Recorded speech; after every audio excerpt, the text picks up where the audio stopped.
डाकघर का एक आता होगा एजेंट, डेली 50 रुपया लेगा या किसी से महीना में 1000-2000 लेता होगा। साल के अंत में एक अच्छा खासा अमाउंट जमा कर 90% पैसा यहीं ले लिया, अब बचा हुआ यहाँ ले लिया। अब आपको डिसाइड करना है कि डाकघर में ज्यादा पैसा की, देखिए डाकघर में आदमी रेकरिंग डिपॉजिट खुलवा देता है, आरडी देखते होंगे। रेकरिंग डिपॉजिट डाकघर का एक आता होगा एजेंट, डेली 50 रुपया लेगा या किसी से महीना में 1000-2000 लेता होगा या डेली 20-20 रुपया लेता होगा। तो लोगों के पास जितना बचत का पैसा रहता है कहाँ जमा कर देता है, डाकघर। और धीरे धीरे जमा। अब किसी फोचका वाला है, डेली चाट गुपचुप बेचता है, आप उससे डेली 100 रुपया अगर पोस्ट ऑफिस वाला उसके पास आके जमा करा ले रहा है तो उसको देने में कोई ऐतराज नहीं है, और महीने साल के अंत में एक अच्छा खासा अमाउंट जमा कर देगा। इस तरह 8-10 साल बाद उसके पास एक ह्यूज अमाउंट आ जाएगा। लेकिन अगर वो सोचेगा घर से बचा ले, कभी नहीं बचेगा उसको। तो अमूमन जो होता है पोस्ट ऑफिस में कैसा जमा होता है, आरडी होता है, रेकरिंग डिपॉजिट, बार बार आवर्ती जमा होता है। अमूमन जरूरी नहीं है कि आरडी ही होगा, वहां फिक्स डिपॉजिट भी हो सकता है। ससुरा बैंक में 3 तरह का पैसे होता है, या तो करेंट अकाउंट, या तो सेविंग, या तो फिक्स, मतलब मेनली फिक्स। आरडी भी होता है, कम होता है वहां पे, तो आरडी भी एक तरह का फिक्स डिपॉजिट ही होता है।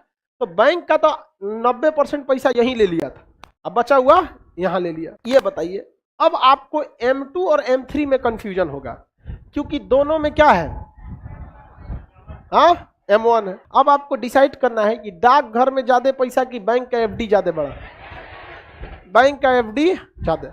डाकघर में तो बहुत सारा ऐसा लोग सोचता है, कहता है पैसों जमा होता है क्या में।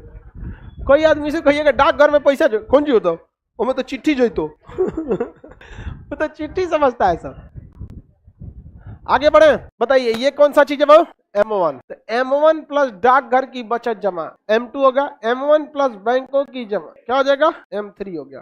किसी को M4 में क्या क्या जमा होगा, M3 प्लस डाकघर की कुल जमा, डाकघर की कुल जमा, इसी को कहते हैं हम लोग क्या चीज, M4। ये बताओ भाई, सबसे बड़का इसमें M4 हो गया। क्या हो गया, M4, क्योंकि M3 से तो बड़ा ही है। सबसे बड़ा कौन सा हो गया, सर हम पहली बार सुन रहे हैं कि डाकघर में पैसा भी जमा होता है। सब लोग, बहुत लोग सुनते हो। तो जैसे जैसे हम M1 से M4 की ओर आएंगे, पैसे की मात्रा बढ़ेगी, पैसे की मात्रा बढ़ेगी, किसी को कोई दिक्कत नहीं।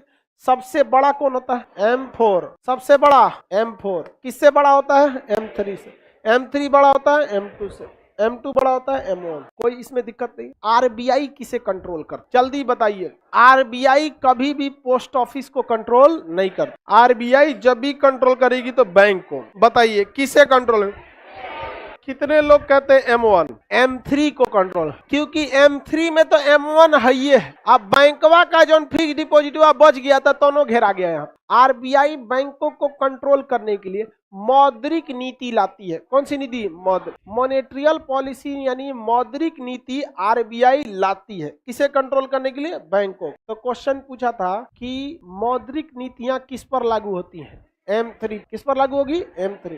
किसी को कोई दिक्कत, मौद्रिक नीतियां किस पर लागू होती है, M3 पर लागू होती। किसी को कोई दिक्कत, कौन बोल दिया, तुम बहुत ज्यादा बोलता है। 3 महीने पे होता है, तिमाही। मौद्रिक नीतियां तिमाही हो सकती हैं। इसके बावजूद लिखा गया है कि आरबीआई को जब जरूरत पड़ेगा एक दिन में 3 बार मौद्रिक नीति बदल देगा। अमूमन साल में 4 बार बदलता है।